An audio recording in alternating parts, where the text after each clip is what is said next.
Hello, welcome to my channel. My name is Brian, and as you can see, I am in vacation mode. And that's because today I want to talk about travel, specifically a problem I've had on some recent trips that today I would like to solve, because I think this may be a problem you have had as well. Tell me if this has ever happened to you. You're traveling somewhere, staying in a hotel, an Airbnb, or maybe even your parents' house, and you wanted to watch some of your shows or movies or listen to some of your music.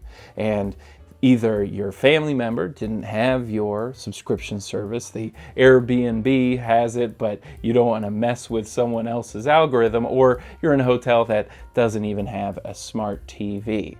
What do you do? Do you log into the devices? Do you log out the people at the Airbnb? Do you log your parents out of their own television? I don't like to do that. I don't like to mess with people's devices any more than I would want them to mess with mine. So what I typically end up doing is watching a whole bunch of reruns of Shark Tank instead of any of the shows that I have been watching. So if I am halfway through a season of a show and I take a vacation, that show is going to have to wait until I get home. And so I wanted to see if there were any options for bringing my content with me on the road. And ideally, not just my streamers, but also some of my offline media, because maybe the hotel doesn't have good internet, or it's an unsecured network. Maybe I don't want to log my devices into the available Wi-Fi. Or maybe I'm taking a trip off the grid. Maybe I'm camping, but still there's a TV. I don't know. The point is, I want to be able to watch my streaming.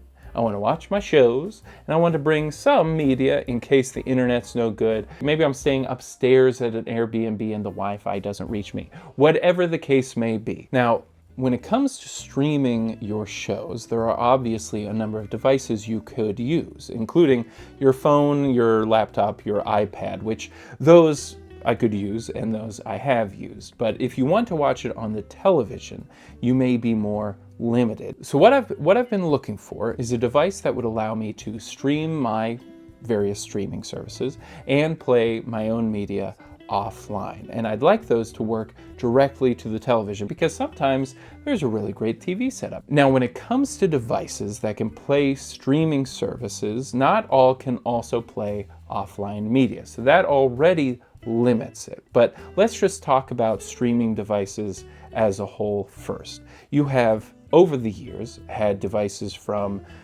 Google with their Chromecast. You've had Apple TV, physical Apple TV, not to be confused with Apple TV plus the streaming service. You've also had Roku sticks, you've had NVIDIA Shields, and of course, the Amazon Fire Stick. Now, when it comes to traveling, you don't want one of the bigger ones. I personally love my Apple TV. I've had it for many years. I have the first of their 4K models. Hopefully this year they come out with a new one, which would be great. But the biggest issue with the Apple TV is it's big. It's a big device that requires plugged into the wall that I just didn't want to have to worry about traveling with. Plus, it doesn't play any offline media, so that one's out of the picture. When I was looking at smaller devices, you've got the Google device, you've got the Roku stick, and you've got the Firetv Sticks. Those are the three that I narrowed into because they are smaller. They're just more portable, and that's what I wanted. And of those three, the only one, as far as I could tell, that could use offline media was the Firetv Stick. And that is because, like all the Fire devices, it is running Android. And because it's running Android, it has a bigger app store. You can sideload all kinds of apps. You can move data in ways that you wouldn't necessarily be able to on a Roku or potentially the Google. So I decided to go with the Firetv Stick, of which there are a handful of options, and I chose to go with a 4K Max. I bought it on Prime Day, so it was only $35. I think typically it's $60, but truly never ever buy a Firetv Stick at full price. They go on sale all the time. They're probably on sale right now while you're watching this video, and if not, just wait for whatever the early fall Prime Day is called, or Black Friday, and just get yourself one for cheap. So I got myself the Firetv Stick the other day. I've already unboxed and set it up to save myself from having to do that on video, but as you can see, it's pretty big. It's pretty big for a streaming stick if you haven't seen one in a while. I have the old one, the original one, not even 4K, and this is definitely bigger, but it's still small enough that it just plugs straight into the HDMI port on the television. It doesn't need cables, doesn't need to be sitting on a countertop or whatever, which is very useful. Something that they have not updated about it, despite it being 2025, is it uses a micro USB power cable, which is kind of crazy. I'm surprised that they haven't made the jump to USB-C, but that is important to know for some of the accessories we're going to talk about in a second. But outside of the stick itself, it comes with the new remote, which I've got the old remote right here. Very similar, very, very similar. Ooh, do one of these, or we'll do one of these. Hey, how do I hide my face? So as you can see, they're very, very similar, just they've added some of those new direct to app buttons, which I don't like. I don't like when remotes have those built in. I never remember to use it. And I mean, they've got 4 here: Prime Video, Netflix, Disney Plus, and Peacock. I don't use Peacock. I guess I do have the other 3. So, you know, for me personally, it's not the most useless, but still. It also comes with the HDMI extender that they've always come with, which I appreciate because not only are TVs sometimes hard to get an HDMI into, but once again, with some of the accessories we're about to talk about, this extender is necessary, honestly. Also has power supply and that micro USB charging cable. Now, all of that, everything that comes with the Firetv Stick, 4K max is more than enough for most people. If you're traveling and you just want to bring your streamers with you, just get that. Just get that. This will fit right into your bag. You can bring this if you want to, or leave it at home. Just remember the power supply and the remote, because otherwise I don't know how you will operate the remote. But especially because you'll need to connect it to the internet first thing wherever you are. Actually, that reminds me, side note, kind of a weird thing about the Firetv Stick. I opened it up, I plugged it into my TV just to get it all set up before I started filming this video, and it automatically connected to my Wi-Fi, immediately downloaded its update, and then said, "Hey Brian, we've already got you logged in. Is this you? Are you cool?" And that's weird. That is weird. I get it. I guess they preload your account onto a Firetv Stick when you buy it straight from Amazon. It's weird to me. That is weird. That is weird. I get why. I mean, if you're buying it for yourself, just know there's going to be next to no setup, which I guess is a good thing for a lot of people. I was ready to go through all of the, I had my Amazon account password, I had all my passwords for everything, and it was just like, hey man, already on here. Also, I know your Wi-Fi, I know where you live. It's just weird. So if you get yourself an Amazon Firetv Stick, just know it is going to do that. Also, I immediately turned off share my watch info data or whatever with Amazon. It's right in your privacy settings. I recommend that because I don't want to share with Amazon all of my viewing outside of, I guess, my Prime streaming. But from what I could tell, that may mean what you watch doesn't show up to the home screen. So, there are trade-offs. There are trade-offs to it, but I don't want to share my info, so I turned that off. But anyway, that is it for streaming. That's all you need. But let's say you want to watch media offline. How can you do that? Well, the first thing you are going to need is an OTG on-the-go cable, or in my case, I got a little OTG like dongle. It's a little dongle. And with this, come on. It's a little dongle. And the dongle, just like the power supply, it's a micro USB on one side, male, and then it's a female micro USB on the other side. And then on the third side, on the front, is a USB Type A port. And what this does, what an OTG cable or dongle in my case does, is turns your device into a USB controller. So if you had a phone and you plugged an OTG cable into it, that would allow you to operate USB devices through your phone. So you could maybe connect a mouse and keyboard, or you could connect an external hard drive, which is exactly what we're going to do with the Firetv Stick. We're going to use this to connect an external USB storage device. You could use an external hard drive, but that will probably require some more power. I'm just going to use a thumb drive because it will work with the power that's going through the Firetv. And how does the power get there? If you are using the power input for your OTG cable, well, that's where the female port on the OTG cable comes in. The power supply, power cable, goes straight through the OTG device into the Firetv Stick. And then here is where you can plug in your USB storage. Now for storage, I got this. It's a SanDisk. This is a thumb stick, just your typical thumb drive like we've had for many decades. But look at this, 256 gigabytes, and it's this teeny tiny little guy. Teeny tiny little guy. So let's open this up. Look at that. Tiny, teeny tiny. That is 256 gigabytes of storage. That's kind of crazy. So I take this little thumb drive and I put it into the end of this OTG cable, and that's it. So this has become a little plug-in 256 gigabyte storage device that can go straight into the Firetv Stick. So it just like that. I've now plugged it in. Isn't that crazy?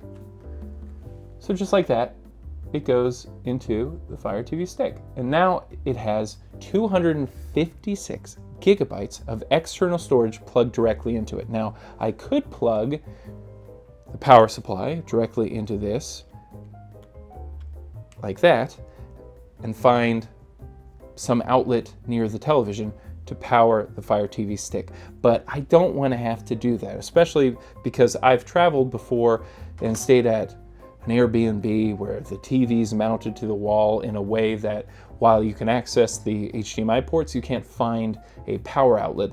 They've hidden it somewhere in the wall. It used to be that you could power a streaming stick straight from the USB port built into the television, but because these newer ones, the 4K ones with gaming capability and all of that, they require a higher energy input, or at least periodically require an increased energy input. So they say you can't power it straight from the TV's USB port.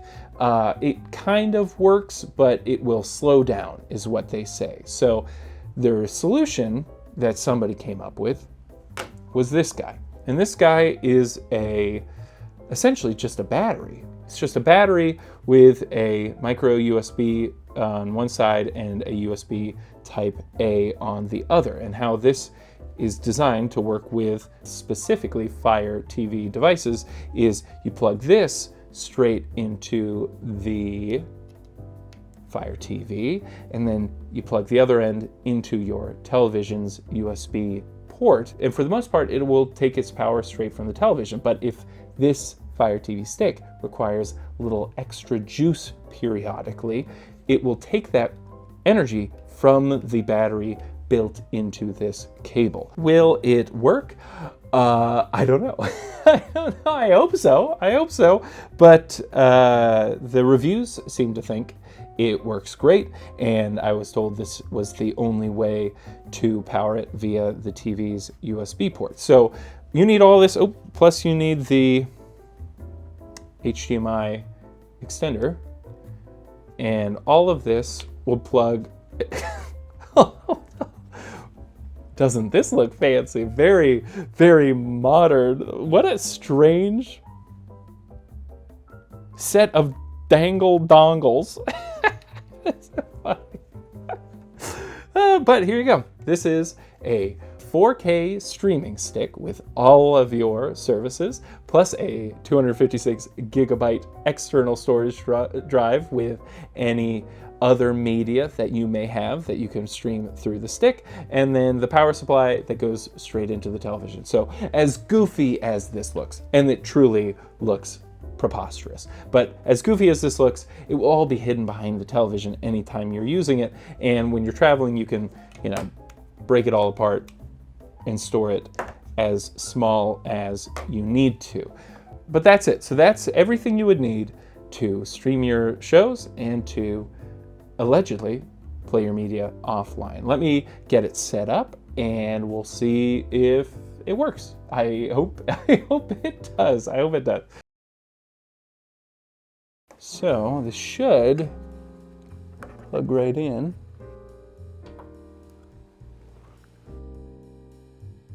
Unable to read USB device. Unsupported file system. Can format USB devices to one of the two file systems. Okay, so that's interesting. So I thought I had to format it to exFAT. And let's switch it over to, so this is going to format it itself. So external storage. Yes. And we'll just do that again. Formatting USB drive. Interesting. It is ready to use. Earn more.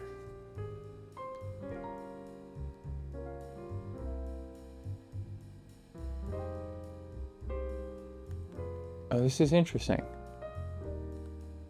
So now it asks me twice to format it. Okay.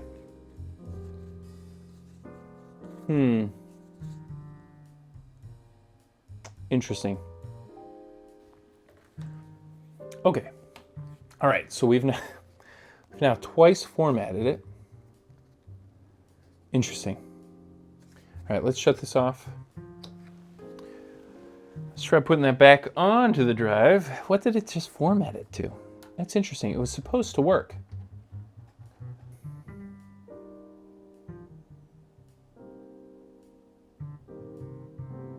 Are we not finding it?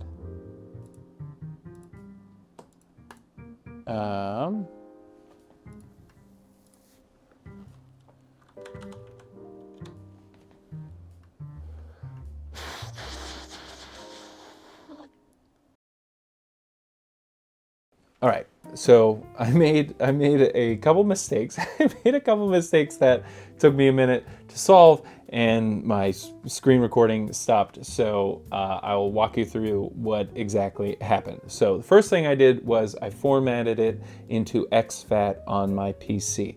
That was a mistake. It does not actually accept exFAT. It is limited to FAT32, which is a bummer because FAT32 has a file size limit of about 4 gigabytes. So that's going to prevent media that is bigger than 4 gigabytes. I'm not too pleased about that. But I didn't know that, so I formatted it as exFAT. I plugged it into the Firetv Stick, which then said, hey, I don't recognize that file format. Let me format it to something I know. I said okay. It said, do you want it to be extended internal storage, which would only allow you to download more apps and make the Firetv Stick's internal storage bigger, but you can't save any media. Nothing can be added offline. So I didn't want that.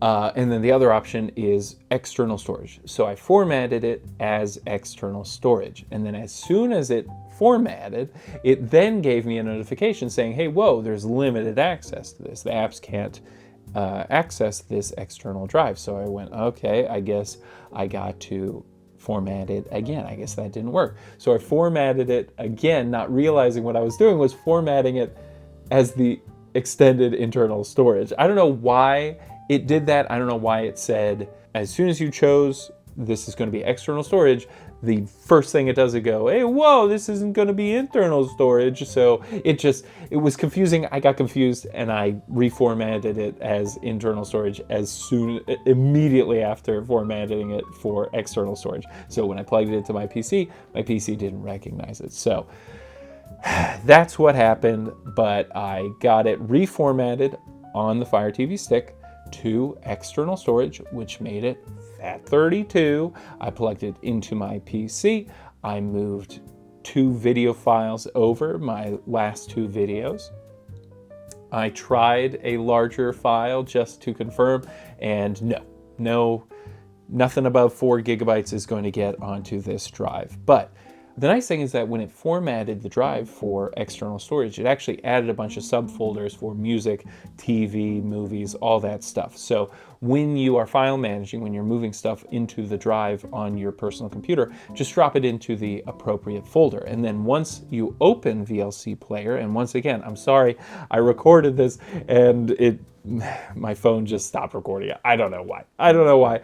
But the first thing it did was say, do you want to add the external storage to your library? I said yes, and it instantly added everything. So you can see right here, my 2 videos are available. I got my Mario Kart, I got my Enzo rings. We'll play Enzo rings.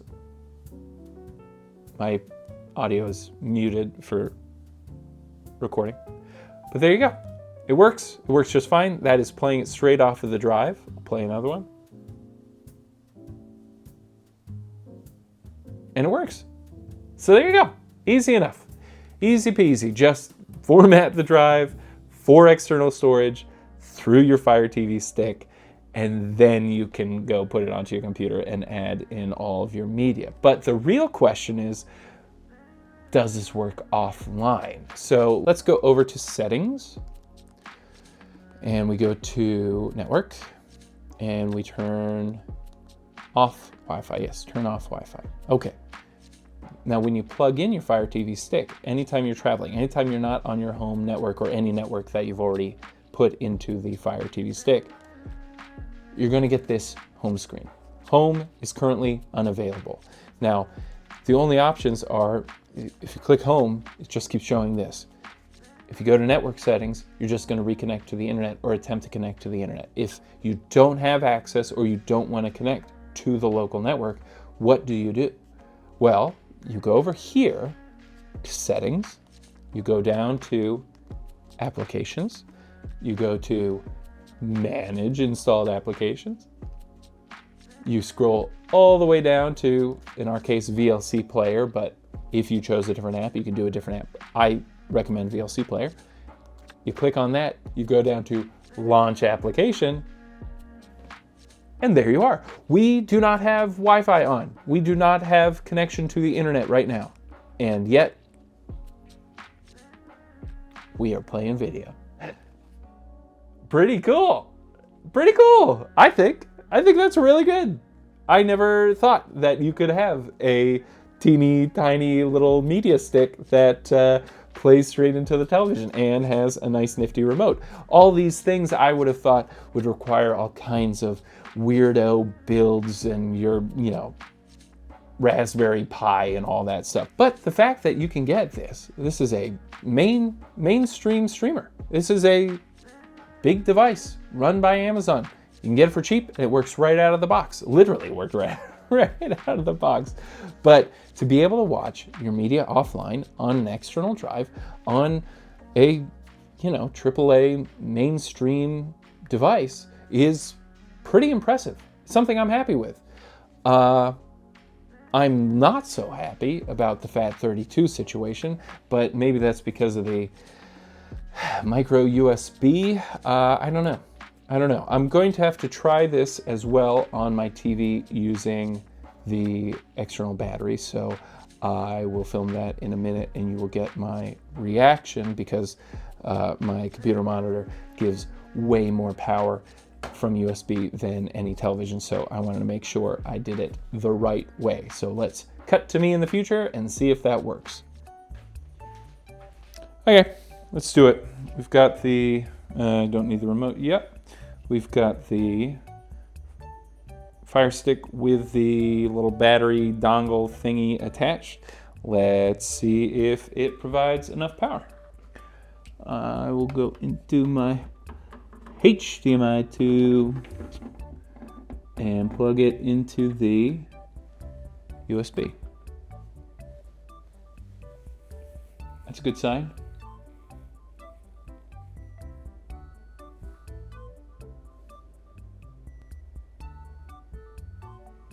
All right. It works, I guess. Let's go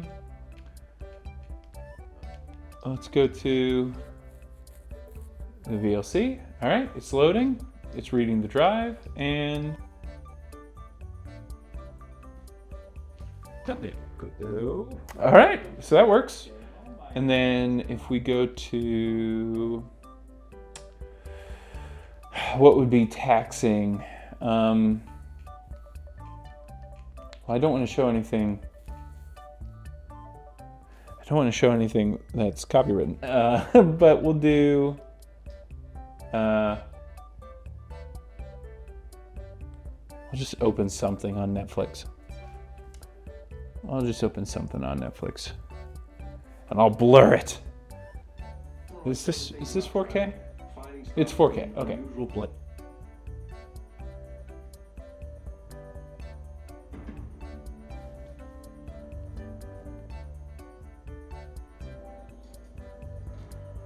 Wow.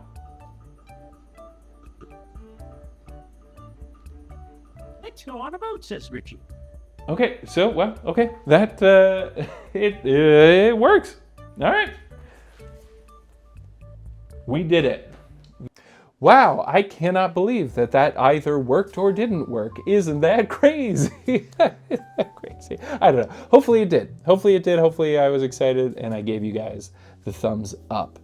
But yeah, I would recommend this. It's a relatively low-priced, low-cost way to bring your media with you. The fact that you can get just the Firetv Stick 4K Max for as low as $35 when they have their big sales is pretty great.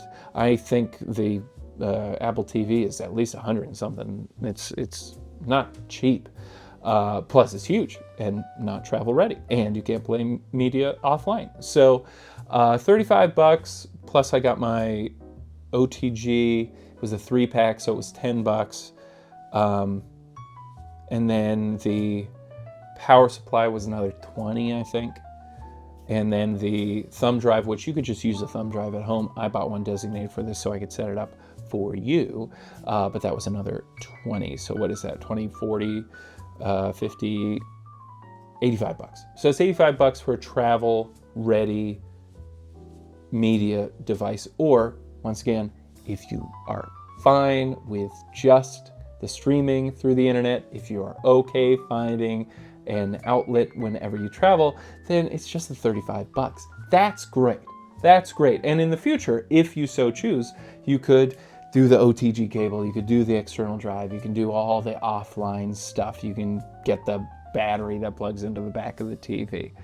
But I'm impressed, I'm happy with it, and I think it's a fun little tech project that's not really a project. It barely takes anything, so you could do it at home even if you don't know anything about tech and drives and setting up stuff. So What do you think? Do you think you're going to try this out? Is this a good solution? Do you have something that's even more streamlined, that's even more basic or cheaper? Let me know in the comments below. And if you enjoyed this video, if you found it helpful, give it a like and make sure you subscribe to watch all of my videos to come. Consider following me on Instagram to be notified whenever new videos go live. And if you are still here, thank you so much for watching. That will do it for this one. Until next time, peace.